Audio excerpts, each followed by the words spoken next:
Olá, boa noite a todos e bem-vindos a mais um BMC Talks. Hoje à noite o nosso papo será sobre economia, sobre as contas públicas brasileiras. Estamos indo em direção de uma crise fiscal no Brasil, mas também vamos falar de liberdade de expressão e sobre a conjuntura política em geral do Brasil de hoje e do futuro. E temos um convidado especial aqui nos estúdios da BMC. Hoje à noite é o professor Marcos Cintra, ex-secretário da Receita Federal, ex-deputado federal, ex-candidato a vice-presidente da República, muitas coisas. Primeiramente, muito boa noite, professor, é um prazer tê-lo conosco. E quem que é Marcos Cintra, em um minuto, para o nosso público?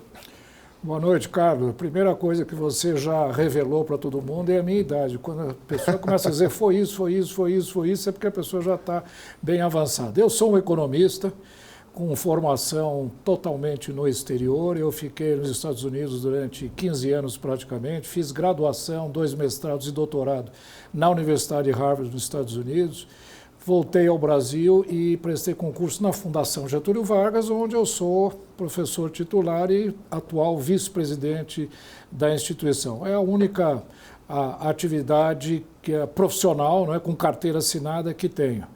Paralelamente, entrei na política, tive 3 mandatos no Legislativo, inúmeros cargos no Executivo, o que para mim foi uma experiência maravilhosa, porque permitiu não só o conhecimento acadêmico, que por obrigação tive que formar, mas também cotejá-lo com a prática, com a experiência, que é o que falta muito aos políticos brasileiros atualmente. Essa é basicamente a minha trajetória. Fui deputado federal, sim, e a minha última incursão na política foi ser candidato a vice-presidente, juntamente com a candidata Soraya Tronic, do União, na última eleição presidencial.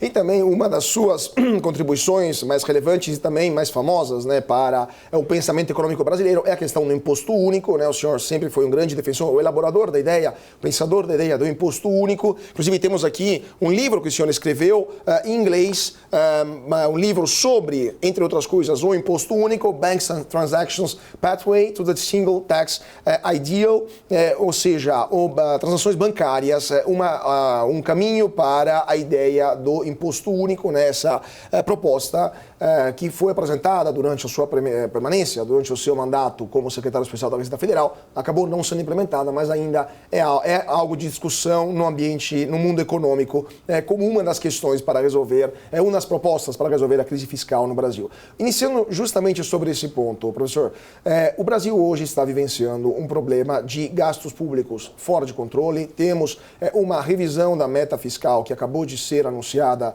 pelo ministro da Fazenda, Fernando Haddad, em 2025. 2023 foi um ano de déficit fiscal mais de 2%, quase 2,5%. Esse ano, 2024, também teremos um déficit fiscal que ainda está sendo calculado. Cada mês temos uma mudança, porque a arrecadação parece que aumenta, mas as despesas também aumentam mais.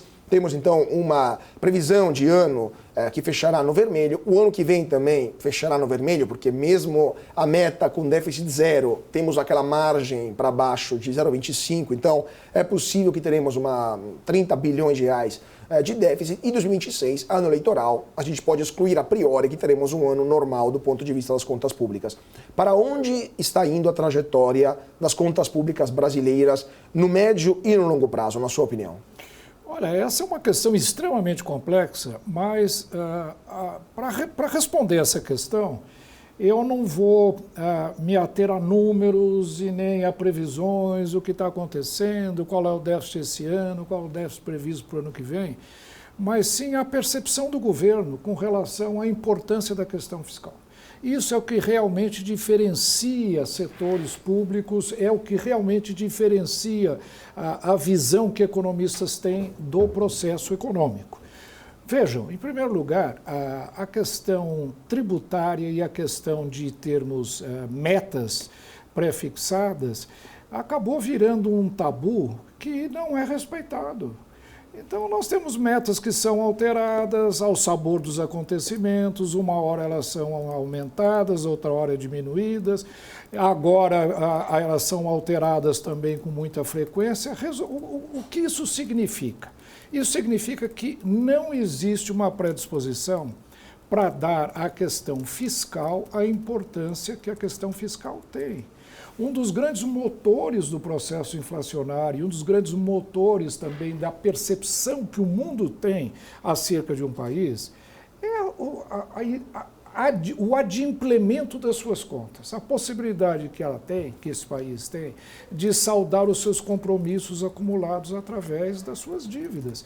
E isto está sendo colocado em risco, não pelo volume propriamente do endividamento brasileiro, que ainda está em patamares razoavelmente comportado, 75%, 80% do PIB, há países que têm endividamento muito mais elevado, mas é a trajetória que preocupa, a trajetória que mostra que o aumento é explosivo, que não há controle e o pior de tudo, o governo tentou controlar essa trajetória estabelecendo o arcabouço fiscal. Esse arcabouço fiscal, bem ou mal, não vou entrar em detalhes técnicos, ele pelo menos tentava disciplinar as contas públicas brasileiras.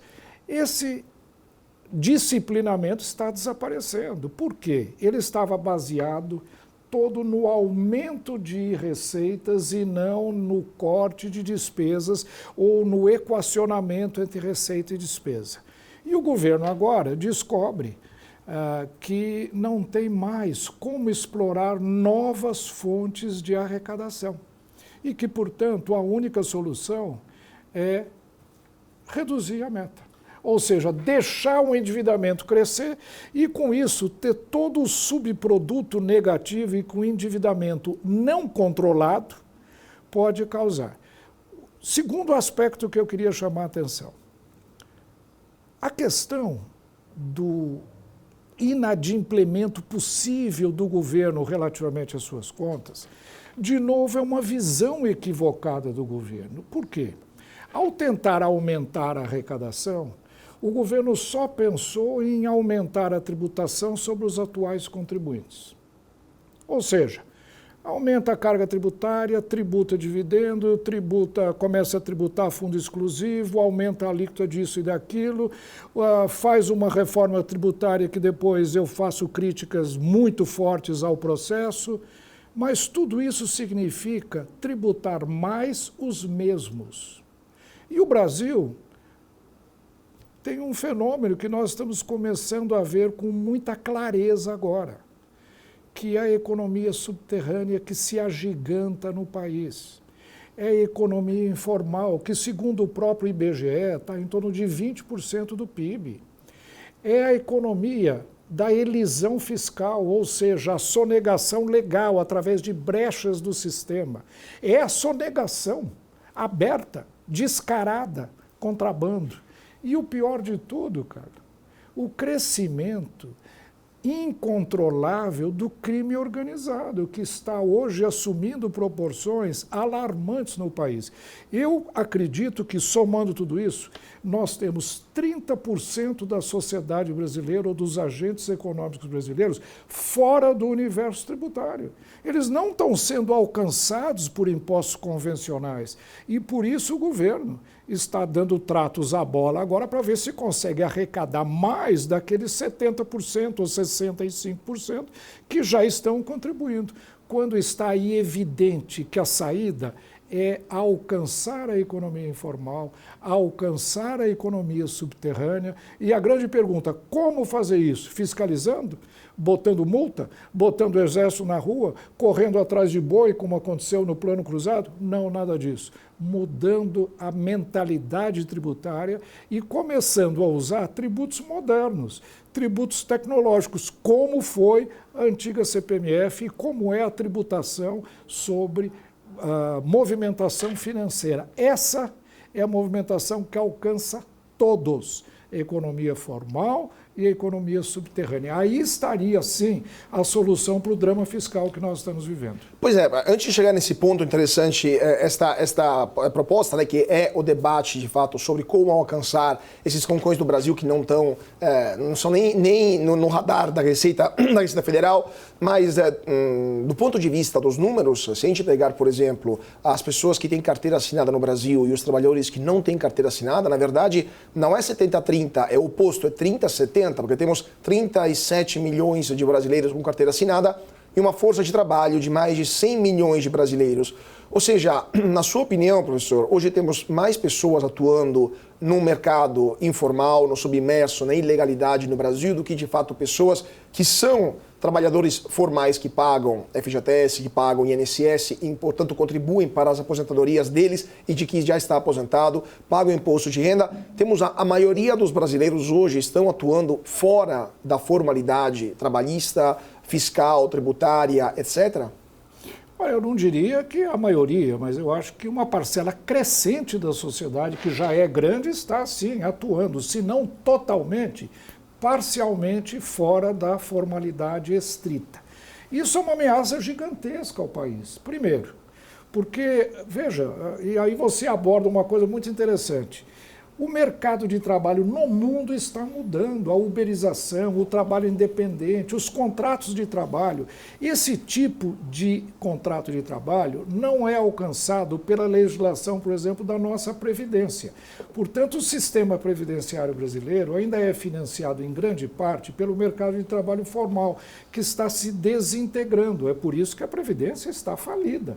A Previdência, se nada for feito, pode levar o Brasil a uma situação que a Grécia já passou, a uma situação que a França está passando agora, inclusive com problemas políticos, sociais também, sim.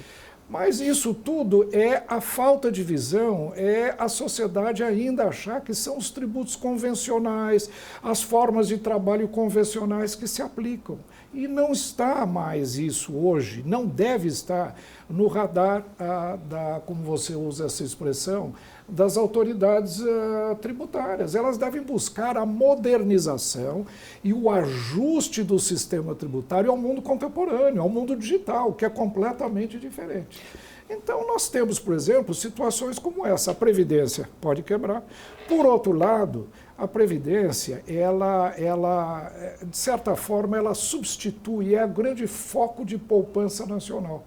O brasileiro não poupa. Por quê? Porque ele acha que o governo vai dar a ele tudo o que ele precisa para a sua aposentadoria, para a sua esposa, a pensão, INSS também.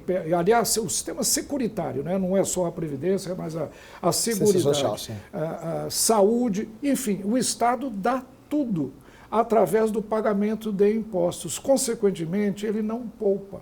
E o governo, ao invés de estimular a poupança, que aí sim geraria mais crescimento, evitaria os voos de galinha que o Brasil tem, porque sem poupança não há investimento, o que acontece? O brasileiro não poupa e o governo estimula o consumo. Portanto, a única coisa que o governo realmente se preocupa em fazer é ampliar o consumo. E aí ele libera FGTS, aí ele tem todo tipo de programa que aumenta e distribui recursos para a sociedade, não no estímulo da poupança, mas sim no estímulo do consumo. Ou seja, nós temos uma sociedade orientada para consumo, aonde a poupança, o investimento e a seguridade estão alocadas ao setor público, só que esse setor público está falido e não vai conseguir atender aos pleitos da população. Ou seja, estamos num enorme problema, estamos numa crise gigantesca e que vai explodir, na minha avaliação, em dois campos. Primeiro,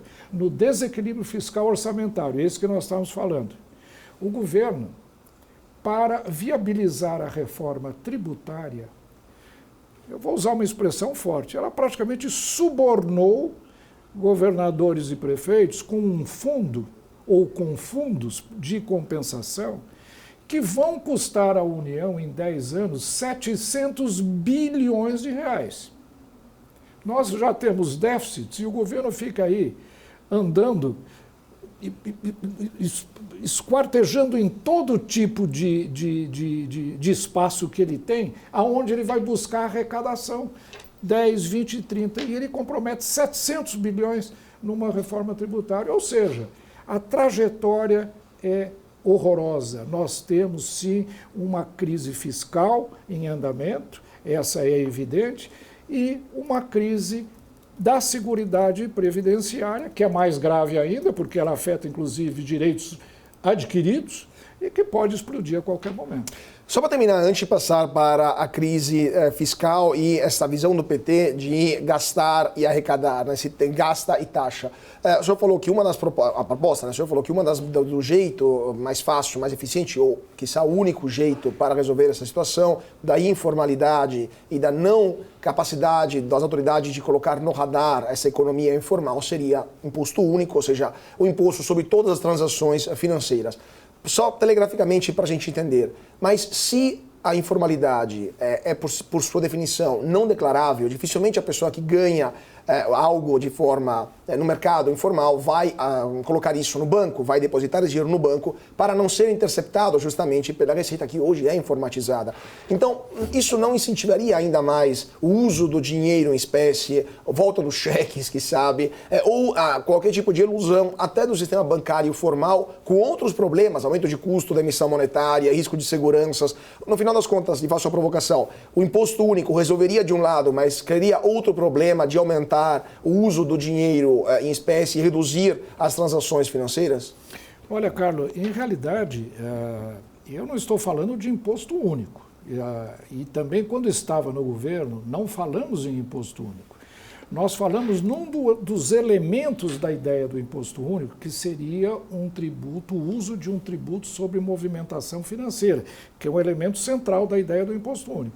Mas essa é uma ideia acadêmica, é uma ideia heurística, eu acho que ela é como uma estrela que os antigos navegadores olhavam para se orientar, mas você sabe que você nunca chega na estrela, mas você vai naquela direção. Então a ideia do imposto único é uma ideia acadêmica, cerebrina, digamos assim.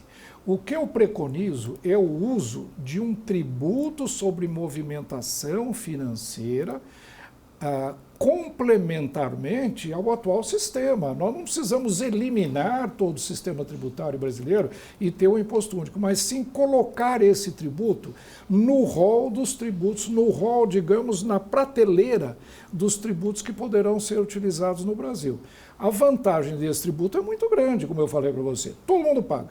É insonegável. Alcança a economia subterrânea. Permite, aí sim, a eliminação de alguns tributos. Por exemplo, a questão da Previdência. Nós poderíamos eliminar a contribuição sobre folha de salários, que onera tanto o patrão quanto empregados, e substituir por um tributo sobre movimentação financeira, para financiar a Previdência. Essa proposta, ela teria esse tributo como um tributo adicional, não necessariamente como tributo único. Então, eu vejo essa proposta como um elemento complementar e não como uma proposta radical que academicamente foi lá atrás, sim, por isso que começou todo esse debate. Essa é a função de um acadêmico, né? Criar polêmica, novas ideias, revolucionar o pensamento, mas a sua utilização na prática tem que se dar de maneira mais paulatina e o retorno de um tributo sobre movimentação financeira é muito importante. Nós já tivemos esse tributo durante 12 anos no Brasil, que foi a odiada CPMF. Por que ela foi tão odiada, apesar de ser um tributo fantástico? Funcionou, arrecadou, a informalidade também contribuiu. Por que ele foi tão odiado? Porque ele veio como um imposto a mais e não como um imposto substitutivo a tributos que estão perdendo a funcionalidade. Essa é a proposta que eu coloco na mesa hoje. E foi a proposta que o presidente Bolsonaro não gostou. Ele equacionou a ideia de um tributo sobre movimentação financeira como a volta da CPMF, aumento de carga tributária, etc., quando, em realidade, ele não alcançou o espírito da proposta. Pois é, o medo é sempre, não só do ex-presidente Bolsonaro, mas da sociedade como um todo, é que seja um imposto a mais, porque o Leviatã, tão faminto de recursos, acabe não conseguindo implementar uma nova proposta, um novo imposto, reduzir outros, né? Mas esse é o problema de todos os sistemas, todas as burocracias, mundo afora. Professor, passando de novo agora para as contas públicas, a gente viu no Brasil uma volta dos déficits fiscais, 2023, agora 24, 25 e 26, mas é uma tendência que já vinha acontecendo desde pelo menos 2013, 14, as pedaladas fiscais maquiaram aqueles anos, mas a partir de 2015, 2016 e até 2019, pelo menos, tivemos sucessivos déficits primários, né, no Brasil, diferente daquilo que vinha acontecendo, pelo menos desde o Plano Real, quando o superávit fiscal foi um dos tripés, né, dos elementos fundamentais do chamado tripé macroeconômico. Na sua opinião, o que mudou no Brasil desde o segundo governo Lula ou o governo da ex-presidente Dilma Rousseff? O PT também passou de um PT mais responsável fiscalmente, como foi o Lula 1, para um PT completamente irresponsável fiscalmente? Houve uma radicalização no pensamento econômico do PT? Ou foi simplesmente uma sorte que o Lula teve no primeiro mandato de ter um boom nas commodities, um excesso de arrecadação inesperado e mesmo gastando sem parar, conseguiram manter as contas em ordem? Porque o que esperar do PT do futuro, já que a gente tem essa trajetória do PT do passado, que de superávit primário passaram para um déficit e geraram a pior crise econômica do Brasil desde 1929, né? Olha, não tem dúvida alguma de que houve sim um elemento sorte, um elemento de ambiente econômico mundial diferenciado, né? No período de 2002 até 2010, 2013 mais ou menos, a situação da economia mundial, o boom das commodities, tudo isso ajudou muito o Brasil e as contas do governo. Agora, não foi só isso. Além disso, além das circunstâncias da economia mundial e interna também estarem diferentes de alguns anos para cá, nós vemos alterações e mudanças de comportamento muito visíveis. O governo Bolsonaro, e aqui nós temos que, de certa forma, reconhecer o trabalho do ministro Paulo Guedes, ele conseguiu ordenar minimamente as contas públicas. Conseguiu resolver o problema? Não, ele também teve problemas muito sérios. Hoje, o ambiente político é diferente do que era há 12 anos atrás. O executivo tinha muita força há 10 anos atrás. Ele conseguia, de alguma maneira, controlar o processo orçamentário, coisa que hoje o governo, o executivo não consegue mais. O empoderamento do poder legislativo hoje no controle do processo orçamentário, o que é natural que o legislativo controle, mas o domínio do processo orçamentário brasileiro hoje é uma pressão adicional muito forte sobre o governo, que não consegue, por exemplo, reduzir gastos. O próprio legislativo se tornou um centro de gastos, né? Com as emendas. E isso, de certa forma, casa um pouco com a própria percepção do governo de que gasto é vida, de que gasto é crescimento econômico, de que a oferta cria sua própria demanda, que são coisas assim, de certa forma, um pouco etéreas, mas esta visão criou um ambiente político muito diferente. E eu atribuo, sobretudo, a incapacidade do governo, e ele mesmo não acredita muito nisso, em fazer a reforma administrativa. O Estado brasileiro é grande, o Estado brasileiro é ineficiente, o Estado, de alguma maneira, gasta muito e produz pouco. Olha a questão da educação, por exemplo. Nós gastamos percentagem do PIB equivalente a países com performance muito superior à nossa na área educacional. Portanto, é uma questão de eficiência, de produtividade, mas é também uma questão de opção econômica, tanto do poder legislativo, que se empoderou e resiste a corte de gastos, quanto do próprio poder executivo. Então, eu vejo o cenário global muito importante na configuração dessa nova situação de descontrole fiscal e orçamentário. É lógico, nós vamos falar que aumenta um tributo, resolve um problema aqui, mas o nosso déficit nominal, não o primário, porque muita gente começa a falar agora o déficit nosso é 30 bilhões. O nosso déficit não é de 30 bilhões, não é de 100 bilhões, esse é o déficit primário. O nosso déficit nominal é mais de 700 bilhões de reais. Esse é o que de fato deveria estar sendo discutido. Qual é o déficit global? quanto o governo gasta mais do que arrecada. Ah, mas ele pode vender títulos, ele pode ir no mercado e se financiar no mercado. Sim, ele pode fazer isso. Só que aquele que vai financiar o governo, neste ambiente, começa a exigir taxa de juro mais elevada. Esse tipo de comportamento do governo desloca investimentos privados de atividades produtivas para financiamento de déficit e, portanto, nós temos um país que está perdendo a sua capacidade de crescimento, a não ser em períodos muito curtos, em períodos muito limitados, como eu disse, os famosos voos de galinha que temos tido nos últimos anos. Pois é, agora o Banco Central recentemente divulgou os dados sobre o déficit nominal de fevereiro, superamos R$ 1 trilhão pela primeira vez. Então, o nominal contando o primário e o custo dos juros, né, sobre a dívida, a serviço da dívida. Mas, professor, antes de... Bom, o senhor citou a questão das impostos, novos impostos que o governo está tentando criar, mas passando um pouco pela percepção, não só brasileira, mas internacional do problema, a gente tem também parte da dívida pública brasileira que é adquirida por estrangeiros, até porque os juros no Brasil são os mais altos, os juros reais, né, descontando a inflação, são os mais elevados do mundo. Ao mesmo tempo, nos últimos dias, a gente viu leilões de títulos públicos brasileiros, especialmente os chamados títulos dos gringos, papai dos gringos, né, os NTNF, papel que os estrangeiros mais compram tradicionalmente. Os últimos leilões, o último, estou vendo aqui, foi no dia 11 de abril, foi o pior do ano, com um volume muito baixo, ou seja, pouca demanda, juros muito altos e dificuldade do governo de conseguir alocar os recursos, os valores que estava pensando em colocar no mercado.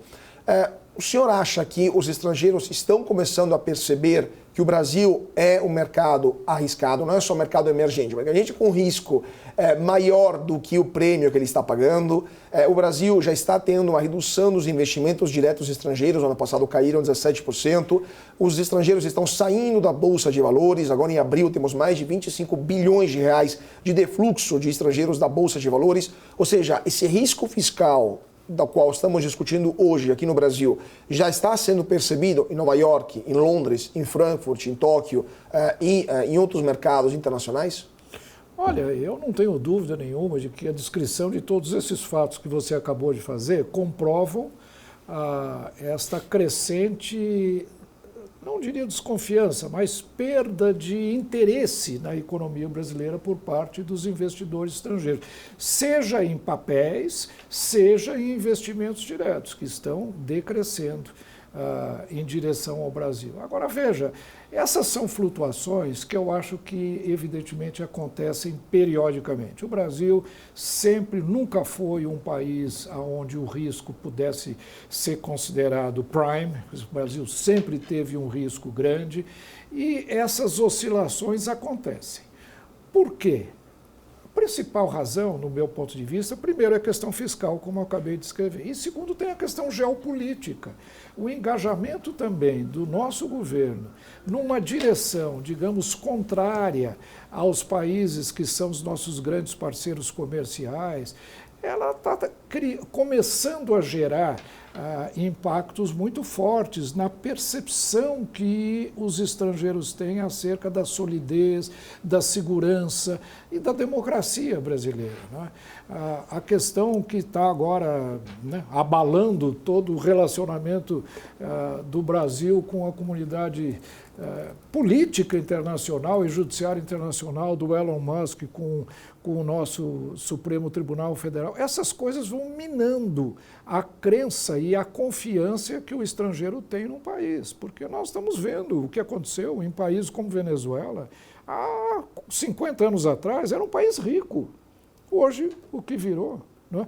O próprio Chile, que estava também numa trajetória totalmente virtuosa, o que aconteceu? A Colômbia está virando também de forma preocupante. Então, veja, o Brasil não está fora dessa percepção de risco. Por outro lado, o Brasil é uma economia muito grande. O Brasil é um transatlântico já em pleno cruzeiro. não é uma economia em formação, é uma economia consolidada, com setores já muito fortemente consolidados. O setor energético, o setor o agro, evidentemente, o setor industrial também, ainda pequeno, mas consolidado, razoavelmente bem implantado. Então, a economia brasileira tem essas características e um mercado de 220 milhões de pessoas. Então, esta percepção que o estrangeiro tem do Brasil, ela oscila em função dessas conjunturas negativas que nós estamos vivendo. Mas eu acredito que a visão de que o Brasil ainda é um país importante no hemisfério ocidental, que é um país ainda capaz de receber investimentos pesados do mundo inteiro, onde tudo por fazer ainda é claramente visível. E com o mercado que tem, ele não vai ainda, pelo menos a curto prazo, se transformar num patinho feio, não. Eu acho que o Brasil vai continuar sendo um ator importante na economia e na política mundial, mas com essas oscilações, né? Com essas flutuações que nos fazem, às vezes, preocupados com relação à duração desse mau humor do mercado internacional relativamente ao Brasil. Pois é, só para terminar, que temos 2 minutinhos antes do intervalo, professor, mas esse mau humor do mercado também é ligado aos cálculos que o mercado faz. Por exemplo, no caso de uma arrecadação que continua, por parte do governo, cada vez maior, o governo tem essa necessidade, essa vontade de arrecadar de todos os setores, do petróleo, com o imposto sobre a exportação de petróleo, até fundos fechados, até mudanças tributárias que vão ser implementadas com a reforma tributária, que vão penalizar os serviços, com certeza, a favor da indústria, mas isso acaba elevando, no final das contas, a carga tributária total do Brasil. Carga maior significa menor produtividade e um ambiente de negócios mais hostil no Brasil, ou seja, uma menor rentabilidade para os investimentos. O senhor não acha que esta vontade, essa fúria arrecadatória do governo está amedrontando também os investidores estrangeiros, que eles estão vendo um possível retorno no médio e longo prazo menor no Brasil por causa de um peso excessivo dos tributos na economia brasileira? De fato, o Brasil é um país que tem, para países com um nível de renda per capita equivalente, nível de desenvolvimento equivalente, uma carga tributária elevadíssima. Já chegamos em 33%, 34%, mas isso está se mantendo estável ao longo dos últimos anos, até com um leve declínio. Eu tenho sido muito crítico da reforma tributária, acho que a reforma tributária é um grande erro cometido no ano passado e cujos impactos nós vamos viver nos próximos anos, mas eu não acredito em aumento muito significativo de carga tributária. Eu acredito em desvios, acredito em distorções, eu acredito em setores prejudicados, setores favorecidos, em desorganização da economia. Mas elevação da carga tributária não dá. Existe um paredão. Um país como o Brasil, com a capacidade contributiva que tem, não suportaria uma carga superior a isso que nós já estamos aí beirando em torno de 35%, que tem, como eu disse, se mantido estável. Então, eu não acho que este seja um fator de preocupação. O maior fator de preocupação é a ineficiência do governo, a inoperância, os problemas que ele gera, a incerteza. Isso é o que causa. E há, sobretudo, a incerteza jurídica no Brasil, que é essa sim. Quer dizer, nós temos um sistema tributário limitado, eu não acredito que ele possa crescer mais, mas abaixo desse limite é um caos, é uma confusão. E a cada momento essa confusão se amplia. Essa reforma tributária agora vai acrescentar ainda mais incerteza a esse cenário. Pois é, não é só o fato de a gente ter uma carga tributária maior do que os nossos países emergentes como o Brasil, né, nossos concorrentes também, temos uma carga tributária tamanho europeu, mas os serviços que o governo consegue oferecer para a população são padrão africano, né? Então temos um problema também de gestão do dinheiro público. Professor, vamos para um rápido intervalo, 2 minutinhos e já voltamos aqui no nosso Talks para continuar o nosso papo com o professor Marcos Cintra sobre a economia brasileira e vamos falar também de política e de liberdade de expressão. Então não saia daí porque voltamos já já.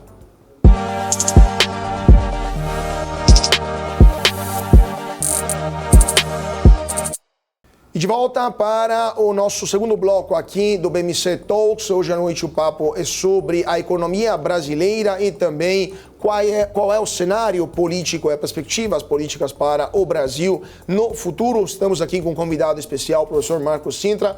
Professor, o senhor estava falando sobre os efeitos negativos para a economia brasileira de excessos ou equívocos cometidos pelo Poder Judiciário, não apenas por tribunais superiores, como o STF. Temos o embate, agora o senhor falou, né, do embate sobre a questão da liberdade de expressão que o ministro Alexandre de Moraes está tendo com o dono, o controlador do antigo Twitter, o X, o Elon Musk.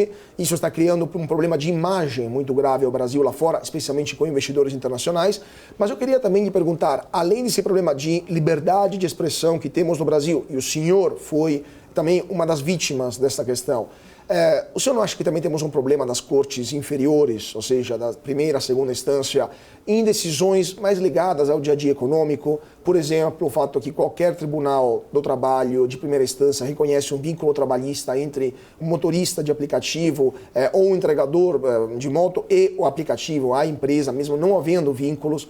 Ou, por exemplo, a questão do próprio STF de aplicar impostos de forma retroativa até 2007, ou seja, indo muito além daquilo que o próprio Código Tributário prevê, onde um imposto caduca após 5 anos.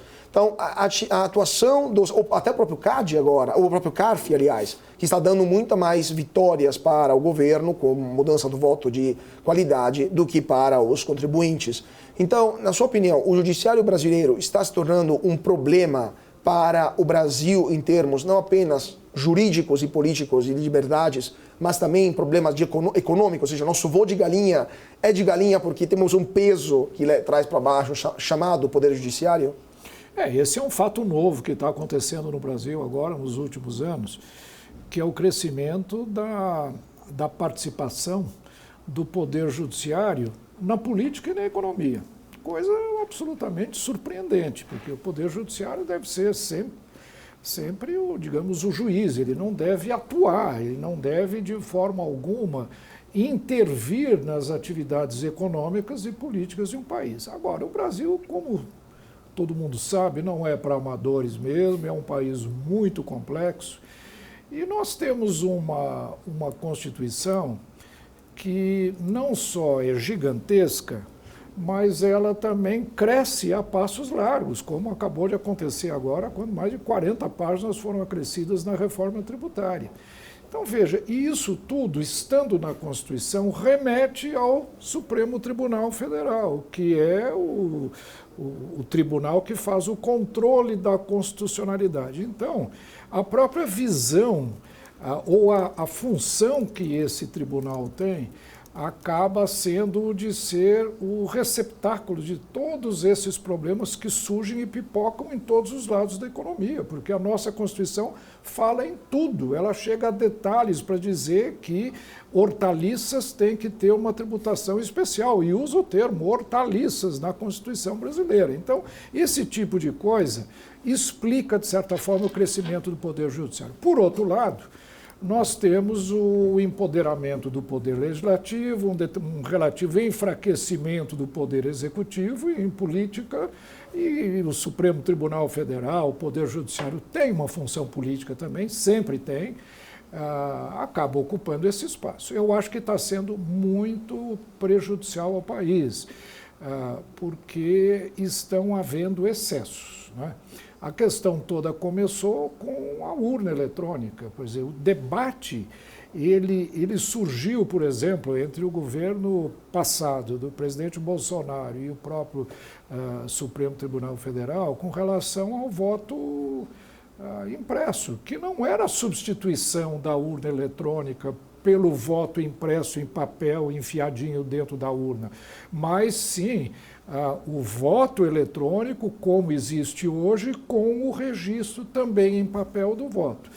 Uma coisa simples que poderia ter sido resolvida, o Congresso Nacional 2 vezes se manifestou sobre isso, a favor desse tipo de solução, que aumentaria, digamos, a segurança, tornaria o sistema eleitoral auditável, coisa que, de certa forma, ele não é hoje, teria resolvido o problema. Mas o próprio TSE passou, digamos, por cima da determinação do legislativo, dando razões econômicas, de tempo, de recursos, e acabou não implementando. Então, tudo isso começou, aparentemente, como diz a teoria do caos, né? A bateção de asa de uma borboleta em Tóquio, às vezes, pode causar um furacão em Nova York, pois a nossa borboleta foi a urna eletrônica, que começou a gerar toda uma visão de que existe no Brasil grupos que querem derrubar a democracia, derrubar o governo, e que, de alguma maneira, são antidemocráticos, são fascistas, quando, em realidade, era apenas um problema pontual, específico, que, se tivesse tido bom senso na sua resolução, provavelmente não estaríamos vivendo isso tudo. Resultado: o Poder Judiciário acabou assumindo um papel de defensor, né, da democracia no Brasil, e a partir do momento em que assume esse papel de auditor, de controlador, de fiscal, começa a cometer excessos. Eu acredito que o mundo inteiro hoje está observando com muita preocupação o que está acontecendo no Brasil, mas eu vejo que coisa semelhante, Carlos, está acontecendo nos Estados Unidos. Aquela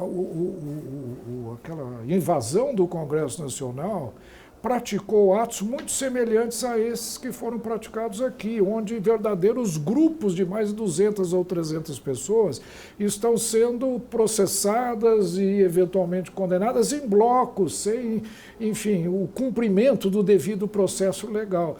Então, eu acho que as circunstâncias no mundo todo hoje estão mudando, o comportamento, inclusive, do Poder Judiciário em todo o mundo está assumindo um papel diferente daquele que ele tinha no passado. Só que aqui no Brasil está sendo excessivo e está gerando, sim, mal-estar e está gerando, sobretudo, uma divisão e uma polarização política que o Brasil poderia ter evitado, e não é bom para o nosso país. Não, o senhor está sendo muito elegante, muito diplomático quando usa o termo excessivo, então eu vou usar o termo, está sendo ilegal, porque o judiciário e um ministro, especialmente do STF, está indo muito além das suas prerrogativas, cometendo abusos que agora estão sob o olhar de todo mundo, porque o Elon Musk começou a denunciar esses excessos e esses abusos. Então, o senhor foi vítima de um deles, inclusive, né? O senhor, no dia, se não me engano, dia 5 ou 6 de novembro de 2022, por um tweet que o senhor escreveu na sua rede social, fazendo algumas perguntas sobre algumas questões sobre o resultado eleitoral, sobre as urnas, meras perguntas que todos os cidadãos têm direito a fazer. Eu, como jornalista, sou um defensor ferrenho da liberdade de expressão, mas o senhor teve sua conta suspensa e teve uma ordem de comparecer frente à Polícia Federal, que foi expedida pelo ministro Alexandre de Moraes, mesmo se o senhor não tinha foro privilegiado, por exemplo. E o senhor acabou tendo que depor por um tweet feito simplesmente pondo dúvidas, pondo questões. O senhor foi até foi alvo de defesa, né? Esse caso, o senhor foi defendido pelo ex-ministro do Supremo, Marco Aurélio, que também foi censurado por uma frase que ele tinha dito em outro vídeo usada durante a campanha eleitoral do ex-presidente Bolsonaro. Ou seja, temos um problema de censura no Brasil, claro. Mas eu queria lhe perguntar, o que o senhor pensou, o que o senhor sentiu naquele momento onde foi censurado e onde foi obrigado a ir frente à Polícia Federal? E hoje, mais de um ano depois, quando sabemos o que aconteceu, o Elon Musk está mostrando documentos que comprovam essa censura, o que o senhor acha que aconteceu naquele contexto com o senhor e com dezenas de outros que passaram por situações muito similares? A minha percepção é de que havia uma crença de que estava em curso um movimento de derrubada de governo, um golpe estaria em andamento. E isso acabou crescendo, né, na imaginação, do meu ponto de vista, na imaginação de várias pessoas no governo, inclusive dentro do Poder Judiciário.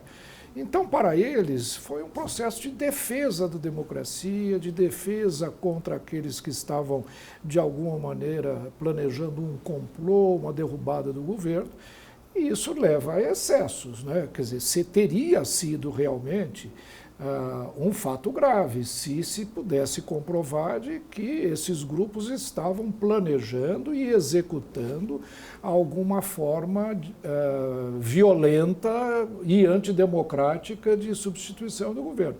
coisa que, na minha avaliação, absolutamente não existe, não há dados concretos que comprovem isso, pelo contrário, são insinuações, concretamente não houve nenhuma prova de que isto... O que nós tivemos no dia 8 de janeiro foi, na minha avaliação, uma coisa que já aconteceu várias vezes em prédios públicos, inclusive dentro da própria Câmara dos Deputados, que foi uma baderna, perda de controle de demonstrações populares, mas isso foi transformado num grande fantasma, né, e que acabou gerando esse tipo de comportamento. Eu lamento muito que isso aconteça.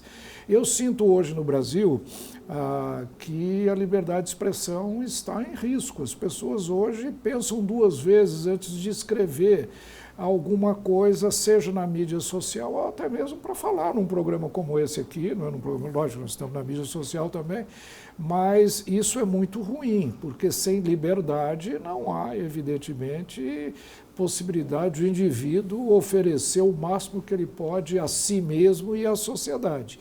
A liberdade é um elemento fundamental num sistema capitalista como nós gostaríamos de ter. E eu lamento que isso esteja acontecendo. Agora, existem forças que, me parece, estão começando a surgir e muito críticas ao que está acontecendo no Brasil. E é sempre aquela questão, né, do peso e do contrapeso, e eu acredito que o poder judiciário brasileiro hoje já está começando a sentir que extrapolou os seus próprios limites e que as acusações que eram feitas ao ex-presidente Bolsonaro, de cujo governo eu participei, inclusive, saí sem nenhuma divergência, digamos, política, apenas uma divergência operacional em termos de questões práticas, o governo, que eu saiba, em momento nenhum cerceou as liberdades individuais, em momento nenhum desrespeitou a legislação, pelo contrário, acatou de maneira, às vezes, prejudicial a si mesmo todos os movimentos crescentes de oposição a ele, de tal forma que eu vejo isso com muita tristeza. Agora, prejudica o Brasil, prejudica a economia brasileira, e esta ingerência, ela acaba tomando uma espécie de moto próprio, porque os apelos que se fazem ao Poder Judiciário vêm não apenas de centros políticos, mas também de centros econômicos, e isso é muito ruim para este ambiente de segurança que nós precisamos ter, de credibilidade para que o país possa crescer, não só internamente, como também com o auxílio de investimentos externos. Professor, antes de passar para a reforma tributária, o senhor falou na questão de credibilidade e vou usar esse gancho. Um dos aspectos também que estão sendo questionados sobre a credibilidade do governo é o fato que estão sendo escolhidas pessoas não técnicas ou de passado, pelo menos questionável, né, para posições muito importantes. E isso está começando a criar dúvidas sobre alguns dados que estão sendo apresentados. Um caso típico é o IBGE, onde o também professor, ex-professor da Unicamp, Márcio Postman, cujas convicções e cujos posicionamentos no passado sempre foram muito radicais, até para o próprio PT, ele hoje é o novo presidente do IBGE. Um dos primeiros atos foi até mudar o mapa oficial do Brasil e criar um novo mapa, ou seja, algo que ninguém sentia a necessidade com todas as urgências que temos, mas isso foi bastante indicativo. E uma das questões que estão sendo questionadas é o jeito de calcular a inflação. Uma inflação, especialmente nos alimentos, está muito elevada. A percepção do brasileiro no mercado de que não consegue comprar mais coisas como no passado, coisas básicas, alimentos mesmo. Mesmo assim, a inflação oficial, o IPCA, está sob controle, o próprio IGPM estaria, em tese, sob controle, e mesmo assim temos esse mal-estar generalizado. O senhor acha que temos um problema no IBGE, temos um problema de cálculo econômico dos indicadores dos preços, porque o próprio Márcio Postman, no passado recente, depois que ele tomou posse no IBGE, ele elogiou, por exemplo, métodos da China, métodos de outros países, não exatamente um benchmark para democracias liberais. Então, o senhor como estudioso, o senhor como professor, como acadêmico, considera que temos um problema hoje no IBGE ou isso ainda não está tão evidente assim? Ô, Carlos, eu vou responder essa pergunta não como professor e nem acadêmico, mas como uma pessoa que viveu governo e que esteve dentro da máquina pública durante muito tempo. Existem alguns estamentos dentro do governo que são muito sólidos e que são tecnicamente muito competentes. O IBGE é um deles. A Receita Federal é outro. O Banco Central é outro. Então, nenhum governo e nenhum presidente consegue chegar num desses locos, numa dessas instituições, e alterar a seu bel prazer e fazer aquilo que eles pretendem. Existe um corpo técnico muito bem instituído, e esse corpo técnico tem um certo controle da instituição, portanto, eu não acho e não tenho nenhuma razão para suspeitar que haja manipulação de números ou manipulação, digamos, de informações que são dadas à sociedade brasileira. Logicamente, existem polêmicas técnicas. Você mencionou a fórmula de medir inflação. Esse é um problema eterno. Isso não vem de hoje. Como nós vamos medir a inflação é uma questão cuja metodologia vem sofrendo alterações ao longo de décadas e certamente vai ainda passar por muitas outras alterações. O que o método de cálculo da inflação faz é simplesmente idealizar uma cesta básica que pode não representar a cesta básica de um determinado cidadão, a cesta básica de uma determinada comunidade e calcula um índice. Isso nem sempre representa aquilo que o cidadão individualmente acredita que esteja acontecendo para ele. Então, é uma questão técnica que evidentemente existe, mas eu não teria nenhuma desconfiança, por enquanto, relativamente ao que as instituições formais do Brasil fazem. Nem o IBGE, nem a Receita, nem o Banco Central, nem o Itamaraty. Agora, o que evidentemente acontece é que o comando dessas instituições pode tentar deturpar, de certa forma, o andamento das mesmas, mas é muito difícil, como eu disse, é um transatlântico pesado e somente medidas muito radicais e muito violentas poderiam alterar o estado de coisas. Então, por enquanto, só telegraficamente, não temos o risco de IBGE virar o INDEC como na Argentina? Não, eu não acredito. Eu não acredito e a sociedade reagiria muito fortemente a isso, a própria instituição reagiria a isso. Agora, outra questão que você levantou é se as indicações para os cargos estão sendo feitas de maneira adequada relativamente à importância desses cargos, né? Na área econômica, eu não estou vendo. Eu critico muito o ministro Haddad, mas acho que é um economista que tem uma formação razoável no próprio governo do PT, que todo mundo elogia no primeiro governo. O ministro está fazendo o mais elogiado, era um médico, portanto, eu não vejo nenhuma indicação equivocada. O Fernando Haddad tem formação de economia também, está fazendo um bom trabalho, tenta captar, digamos, o que a sociedade brasileira deseja. Agora, ele tem limites ao que ele pode fazer, né? E esses limites vêm da Presidência da República, vêm do Congresso Nacional, que ele, evidentemente, é obrigado a se sujeitar às mesmas. Então, eu acredito que, do ponto de vista da estrutura econômica, o Brasil e esse governo indicou pessoas que estão agindo dentro dos limites das suas capacidades e do ambiente. A mesma coisa no Ministério do Planejamento também. A Simone Tebet não é uma pessoa da área, mas se cercou de técnicos muito renomados, muito bons, reconhecidamente competentes. Então, eu acho que o problema não está na máquina, não. O problema está nas decisões políticas mesmo. Então, na direção da máquina, não na máquina em si.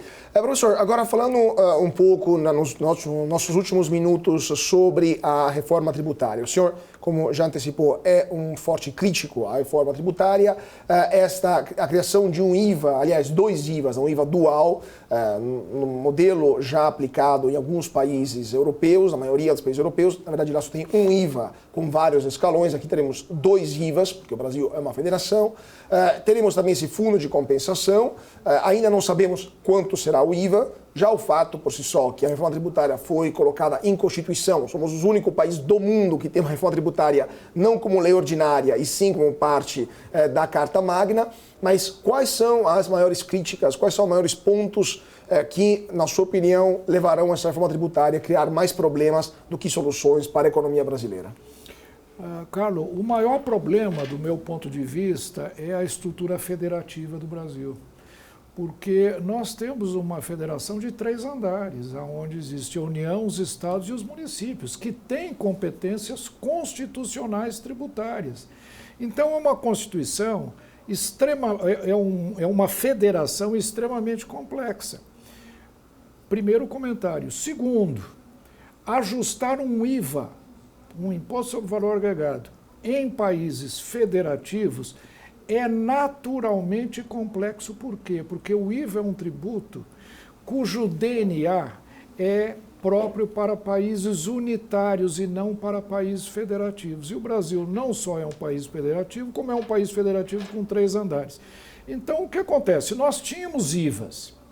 Nós tínhamos, né, o IPI, que é um IVA, nós tínhamos o ICMS, que é um IVA, tínhamos um imposto sobre serviços que competia aos municípios que não eram IVA, mas que poderia facilmente ser transformado em IVA, e isso poderia ser feito mediante reformas pontuais, infraconstitucionais, marginais e contínuas. A grande crítica que eu faço é que a PEC 45 e a Emenda Constitucional 132 colocou o sistema tributário brasileiro de pernas para o ar e trazendo implicações de ordem federativa, econômica, orçamentária, e o que nós estamos vivendo é agora, nesse preciso momento, o início de uma confusão generalizada que vai durar 10 anos.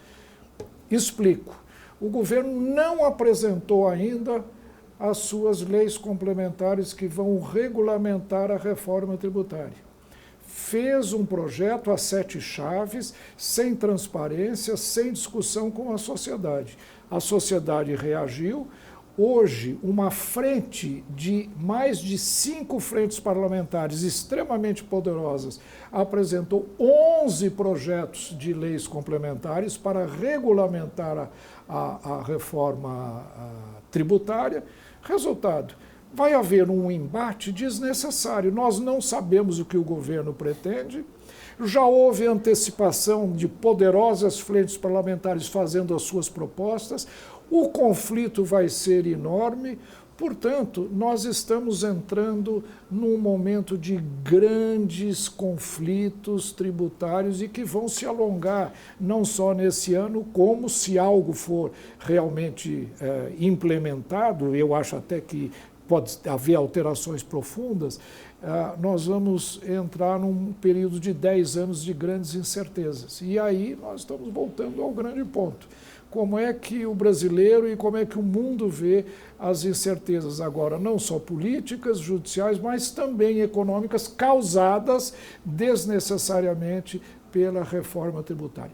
Tudo que está sendo feito nessa reforma tributária são problemas conhecidos, sabíamos qual é o problema, sabemos quais são os problemas, conhecemos as possíveis soluções e todas elas poderiam ter sido feitas infraconstitucionalmente, com leis ordinárias ou, eventualmente, com algumas leis complementares, sem necessidade de PECs que, repito, colocam a nossa estrutura tributária de pernas para o ar e, segundo o meio jurídico tributário, de maneira muito incompetente, que poderá trazer grandes problemas. Então, eu acho que nós demos um salto no escuro e estamos sendo lançados num mar de incertezas na área tributária no Brasil, infelizmente, sendo que as soluções mais simples, mais fáceis, à nossa mão, estavam disponíveis, mas foram ignoradas. Por quê? Por razões políticas. O meu amigo Ives Gandra que costuma dizer, o projeto de reforma tributária foi um projeto de reforma de poder, foi um projeto de poder e não um projeto de reforma tributária. Infelizmente, a política tomou também conta do assunto tributário no Brasil, infelizmente. Com certeza, a gente vai voltar a falar sobre esse assunto. Meu tempo aqui está correndo, professor, mas telegraficamente, só uma previsão para depois uma provocação para uma possível volta do senhor aqui no programa, quando isso vai se concretizar. O governo vai ter que apresentar, pelo menos, a alíquota esse ano do IVA, ou pelo menos uma proposta de alíquota para o IVA ao longo de 2024. Se fala de uma alíquota de 27, 27,5, a alíquota mais alta do mundo, o governo fala que não vai ser tudo isso. A sua previsão, telegraficamente, qual será a alíquota proposta para o IVA pelo governo federal? Telegraficamente, se for manter exatamente a mesma arrecadação, as minhas estimativas de vários outros órgãos importantes, a alíquota teria que ser superior a 30%, chegando até 33%. Agora, se você perguntar a minha opinião de qual será a alíquota que o governo vai apresentar, eu acho que vai ser de 25%. Vai gerar uma arrecadação aquém daquela que hoje é arrecadada pelos tributos existentes e o governo vai correr atrás dessa queda de arrecadação, tentando complementar com outros impostos. O imposto de renda, principalmente, cujo projeto já está sendo elaborado agora. O governo vai tentar salvar a cara dizendo, viu, não era tão alto como vocês diziam, 25%. Vai ser 25%, eu acho, mas isso vai ter desmembramentos na elevação de outros tributos. Ou seja, apertem os cintos porque a situação vai ser muito complicada. Professor, eu teria 1 milhão de outras perguntas para lhe fazer, mas infelizmente o nosso tempo se esgotou. Eu queria agradecer muitíssimo professor Marcos Cintra, ex-secretário especial da Receita Federal, entre outras coisas, ex-deputado federal, ex-candidato a vice-presidência da República. Foi um prazer tê-lo conosco e volte sempre. Prazer foi meu, Carlos. Muito obrigado e muito obrigado a vocês também que seguiram a gente. Continue a nossa programação aqui na BMC e nos vemos na semana que vem para mais um papo sobre política, economia, finanças, negócios e internacional. Mais uma vez, muito obrigado a todos pela atenção, uma ótima noite e até mais.